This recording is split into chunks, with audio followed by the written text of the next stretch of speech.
Hello, aspirants, and welcome to the UPSC Analyzer. Today, we will discuss newspaper analysis dated 19th of December 2023. First news है floods paralyze life in southern Tamil Nadu rescue relief operations on. तो बहुत ज़्यादा बारिश हुई है जिसकी वजह से यहाँ पर फ्लड्स आ गई हैं. तो overnight unprecedented rainfall and flooding paralyzed life in Tamil Nadu southern districts and यहाँ पर कुछ districts mention है. अब massive rescue and relief operation किया जा रहा है कि लोगों को evacuate किया जा सके. नेक्स्ट है यहाँ पर बहुत सारे एमपीज को सस्पेंड कर दिया गया. क्यों? क्योंकि जो सिक्योरिटी ब्रीच हुई थी पार्लियामेंट में उसको लेकर इनका ये कहना था कि हमें होम मिनिस्टर से स्टेटमेंट चाहिए. तो protesting members were demanding a statement from home minister Amit Shah on the security breach in the Lok Sabha. Multiple bills were passed amid the chaos and repeated adjournment in the winter session. 92 MPs को suspend कर दिया गया. तो पहले यहाँ पर कुछ MPs को सस्पेंड किया गया था, अभी यहाँ पर कुछ एमपीज को सस्पेंड किया गया एंड टोटल एमपीज जो सस्पेंड हुए हैं ये हो चुके हैं 92. In a major escalation of tensions between the opposition and the government, 78 MPs were suspended from both houses of parliament on Monday, taking the total number of suspended MPs in the session to 92. Next है omnibus telecom bill इन लोकसभा. तो telecom bill थोड़ा important हो जाता है क्योंकि actually ये कैसे जो रेगुलेशन उसको कैसे स्ट्रीमलाइन करता है उसके बारे में बताता है.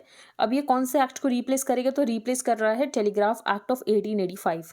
तो telecommunications bill 2023 introduced in the Lok Sabha on Monday proposes the first comprehensive rewrite of the telecommunications law in 138 years, consolidating spectrum rules, right of way, dispute resolution between service providers and the Department of Telecommunications. Instead of licensing bill यहाँ पर refer कर रहा है ऑथोराइजेशंस को. ऑथोराइजेशंस जो कि यहाँ पर टेलीकॉम ऑपरेटर्स को लेना पड़ेगा एंड बाकी जो भी टेलीकॉम सर्विसेज प्रोवाइडर्स हैं इनको भी लेना पड़ेगा. Which have been defined as transmission of any messages या तो वायर से या रेडियो ऑप्टिकल और अदर इलेक्ट्रोमैग्नेटिक सिस्टम्स वेदर और not subjected to rearrangement. Next हम चलते हैं आगे. यहाँ पर कोई इंपॉर्टेंट न्यूज़ नहीं, आप देख सकते हो तो हम इसको स्किप कर रहे हैं. PM Modi guarantees to make India third largest economic super power in his third term. तो यहाँ पर अभी हम फिफ्थ लार्जेस्ट इकॉनमी है, जल्दी हम यहाँ पर थर्ड लार्जेस्ट इकॉनमी बन जाएंगे. नेक्स्ट यहाँ पर फेडरलिज्म का एक इशू है, a blow for the rights of the legislature in law making. तो आर्टिकल 200 में ये लिखा है कि गवर्नर जो है बिल को एसेंट दे सकता है, या तो रिजर्व कर सकता है, या तो एसेंट को विदहोल्ड कर सकता है, या तो वापस भेज सकता है बिल. तो in landmark judgment delivered on November 10, 2023 in the state of Punjab versus principal secretary to the governor of Punjab et another, the chief justice of India D Y Chandrachud gave a creative interpretation to article 200 of the constitution which relates to the options. की governor के पास यहाँ पर क्या क्या options है.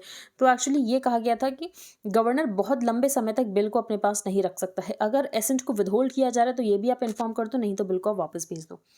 Legislative decline. तो जिस तरीके से यहाँ पर सिक्योरिटी ब्रीच हुआ क्योंकि ये जो 3-4 लोग थे ये जो अनएम्प्लॉयमेंट का इशू है उसके अगेंस्ट प्रोटेस्ट कर रहे थे, लेकिन प्रोटेस्ट का तरीका बिल्कुल गलत है. पार्लियामेंट की ऐसे सिक्योरिटी को ब्रीच नहीं कर सकते हो. दूसरी तरफ यहाँ पर जो एमपीज़ को सस्पेंड कर दिया गया ये भी गलत है. डेलिब्रेशन बहुत इंपॉर्टेंट चीज़ होती है डेमोक्रेसी में. तो both the security breach in parliament last week featuring a theatrical attempt by individuals to highlight an issue of the public importance unemployment and the union government's response have been deeply problematic. The government's stymie of any debate over this issue in parliament and जो chair का records था to an unprecedented high number of suspension of opposition legislators following their demand for a statement in the houses and a debate have been in line with its disregard for deliberative democracy. तो ये सब कुछ जो हो रहा है ये democracy का जो बहुत इंपॉर्टेंट कंपोनेंट होता है डेलिब्रेशन उसके अगेंस्ट जा रहा है. As many as 78 opposition members of parliament were suspended on Monday. 14 उसके बाद सस्पेंड किया गया. टोटल सस्पेंशन यहाँ पर 92 हो चुके हैं. The hallmark of A functioning democracy होता है डेलिब्रेशन, जहाँ पर इलेक्टेड लेजिस्लेचर्स डिबेट करते हैं, डिस्कस करते हैं, डिसेंट करते हैं. और थरो डेलिब्रेशन इन्वॉल्व्स कि सिर्फ यहाँ पर टेलीवाइज्ड स्पीचेस ना हो बल्कि यहाँ पर डिबेट हो, डिस्कशन हो, बिल्स यहाँ पर पार्लियामेंट्री कमेटीज़ के पास भेजे जाएँ. फिर ये बताया गया कि जैसे कि वीडम इंस्टीट्यूट जो कि स्वीडन का है इसने कैरेक्टराइज किया कि जो इंडिया की डेमोक्रेसी है ये डेमोक्रेसी नहीं रहकर सिर्फ एक इलेक्टोरल ऑटोक्रेसी रह गई है. वैसे ही जो यूएस बेस्ड फ्रीडम हाउस है इसने ये कहा है कि सिविल एंड पॉलिटिकल लिबर्टीज़ को जो मेजर करता है ये कह रहा है कि इंडियन यहाँ पर पूरी तरीके से फ्री नहीं, इंडिया यहाँ पर सिर्फ पार्शली फ्री है. The हॉलिंग out of the anti defection law. तो एंटी डिफेक्शन लॉ आपको पता होना चाहिए, GS2 में इंपॉर्टेंट है. एंटी डिफेक्शन लॉ जो है ये 10th शेड्यूल में है और इसको क्यों लेकर आया गया था कि फ्लोर क्रॉसिंग ना हो बाय लेजिस्लेटर्स. अब वे फॉरवर्ड या बेस्ट प्रैक्टिस तो आप यूके के बारे में लिख सकते हो। यूके की यहाँ पर एंटी डिफेक्शन, यूके में कोई एंटी डिफेक्शन लॉ नहीं होता है, तो क्या हमें वो इम्प्लीमेंट करना चाहिए? तो एंटी डिफेक्शन लॉ यहाँ पर कुछ ही केसेस में होना चाहिए। फॉर एग्जांपल अगर यहाँ पर नो कॉन्फिडेंस मोशन में लेकर वोटिंग है, एंटी डिफेक्शन लॉ कहीं ना कहीं यहाँ पर जो फ्रीडम ऑफ स्पीच है उसको भी कर्व करते हैं। तो ये सारे पॉइंट्स आपको प्रिपेयर करने हैं। Number of CAG audits on union government जो कि पार्लियामेंट में टेबल की गई हैं, ये हिट्स अ लो, मतलब यहाँ पर सिर्फ 18 रिपोर्ट कुछ इस बार पार्लियामेंट के सामने रखी गई, जो कि बहुत कम रिपोर्ट्स हैं। पहले ये अराउंड 40 हुआ करती थी और ये कम होकर 18 हो गई है। तो हम देख रहे हैं कि यहाँ पर कैसे ऑडिटिंग ठीक से नहीं हो रही है। तो in the calendar year 2023 only 18 audit reports on the union governments accounts prepared by the CAG were tabled in parliament. A year-wise analysis shows that the number of audits on the union government tabled in parliament has been decreasing for some years now. On average 22 reports were tabled each year between 2019 and 2023 compared to the 40 reports जो कि पहले table की जाती थी। फिर यहाँ पर ये बताया गया है कि जो Indian auditing and account standards है, इसमें यहाँ पर कितने कम एम्प्लॉयज़ हैं अभी, पहले एम्प्लॉयज़ ज़्यादा हुआ करते थे, बजट भी यहाँ पर डिक्लाइन हुआ है।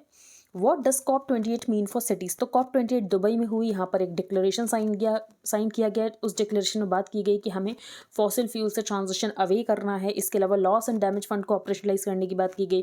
जो रिन्यूएबल एनर्जी है उसको ट्रिपल करने की बात की गई, कि जो हमारी इंस्टॉल्ड कैपेसिटी है रिन्यूएबल एनर्जी की, इसको हम ट्रिपल करेंगे।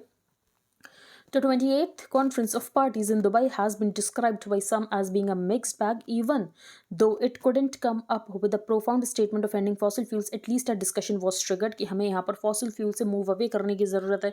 इसके अलावा यहाँ पर ये बताया गया, जब UNFCCC आया था 1995 में, तो when the United Nations Framework Convention on Climate Change initiated the COP in 1995, तो 44% लोग थे जो कि सिटीज़ में रह रहे हैं।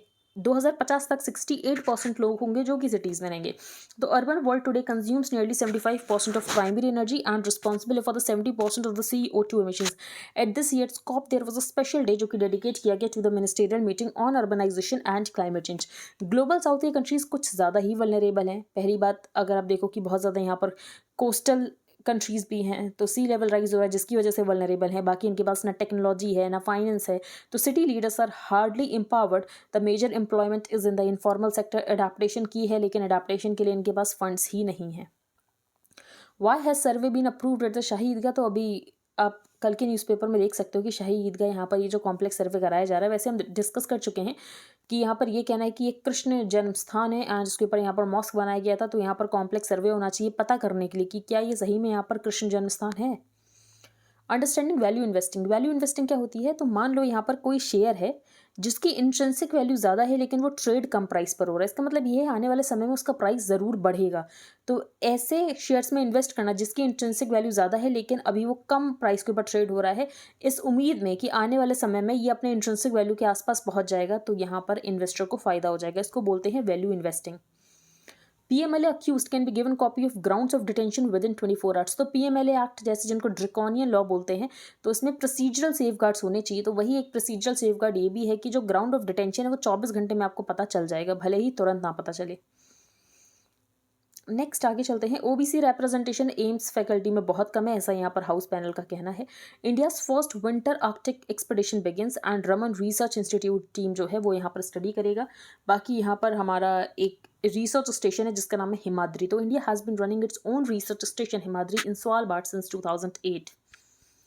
तो Raman Research Institute here is participating in the first winter Indian expedition to the Arctic region.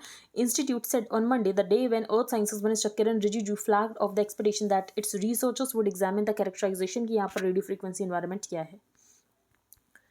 Next हम आगे चलते हैं। जनरेटिव AI की वजह से GDP में 1.2 से 1.5 ट्रिलियन तक ऐड हो सकता है बाई फाइनेंशियल ईयर 30। बाकी यहाँ पर इनका ये कहना है जो टेक महिंद्रा के CEO हैं कि AI की वजह से जॉब्स जाएंगी तो, लेकिन उससे ज़्यादा जॉब्स क्रिएट भी होंगी। तो AI can create more jobs than it potentially eliminates, लेकिन यहाँ पर लिखा हुआ नहीं है कि कैसे ज़्यादा जॉब्स यहाँ पर क्रिएट होंगी। इजराइल स्टारवेशन को यूज़ कर रहा है as a weapon in Gaza, क्योंकि एड नहीं पहुंच पा रही, लोग यहाँ पर भूख की वजह से मर रहे हैं। Hopes of Gelephu project. तो गेलेफू यहाँ पर भूटान में एक टाउन है, तो उस प्रोजेक्ट को बनाया जा रहा है। इस यहाँ पर स्पेशल एडमिनिस्ट्रेटिव रीजन प्रोजेक्ट है, लोगों को यहाँ पर एम्प्लॉयमेंट दिया जाएगा जिसकी वजह से भूटान के लोगों को जो माइग्रेशन वो कम से कम हो। सेम सेक्स कपल्स के बारे में तो वेटिकन ने अप्रूव किया ब्लेसिंग्स, लेकिन यहाँ पर कुछ केवेट्स हैं। केवेट्स ये है कि सेम सेक्स कपल में ये जो कैथोलिक राइट है इसको कंसिडर नहीं किया जाएगा। तो आज के न्यूज़पेपर में इतना ही है। अगर यहाँ पर mRNA के बारे में भी मेंशन है तो वो भी हम देख लेते हैं। तो customised mRNA is the next frontier in personalised medicine. तो mRNA क्या होता है बेसिकली? तो हमारी बॉडी में कुछ सेल्स होते हैं। तो सेल्स इन योर बॉडी ये mRNA को क्रिएट करते हैं, जो कि एक इंस्ट्रक्शन की तरह काम करता है हमारी बॉडी के लिए कि आपको स्पेसिफिक प्रोटीन बनाना है किसी भी फंक्शन को करने के लिए। अब मान लो कि हमारे जो सेल्स हैं ये सही mRNA नहीं बना पा रहे हैं और ये सही इंस्ट्रक्शंस नहीं दे पा रहे हैं स्पेसिफिक प्रोटीन्स बनाने के लिए। तो ऐसे में क्या किया जा सकता है?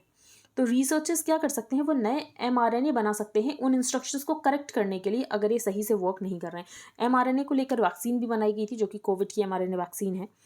To understand what the mRNA is in your cells are doing for you, यहाँ पर डीएनए पहले बताया गया कि डीएनए क्या होता है। आपको बस यहाँ पर ये पता होना चाहिए कि mRNA काम कैसे करता है। जैसे mRNA वैक्सीन्स में एक्चुअली यहाँ पर ये जो कोविड जिस वायरस से हो रहा था उस वायरस को नहीं यूज़ किया गया, ना ही अटेन्यूएटेड ना ही डेड वायरस का यूज़ किया गया।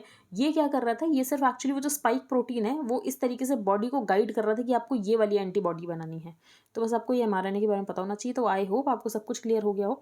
यहाँ पर ये कि अफगानिस्तान को यहाँ पर COP28 से बाहर रखा गया, लेकिन अफगानिस्तान को हम देखें तो बहुत ज़्यादा वल्नरेबल है। कुछ टाइम हमने पहले डिस्कस किया गया अर्थक्वेक की वजह से कितने लोग मर गए, फिर ड्रॉट की वजह से कितने लोग मर रहे हैं। अब अफगानिस्तान को COP28 से क्यों बाहर रखा गया है? क्योंकि अफगानिस्तान में एक्चुअली तालिबान की सरकार आ गई। तालिबान की सरकार को कोई रिकॉग्निशन दे नहीं रहा है, एंड जिसकी वजह से UNFCCC की मीटिंग भी अफगानिस्तान ने अटेंड नहीं की।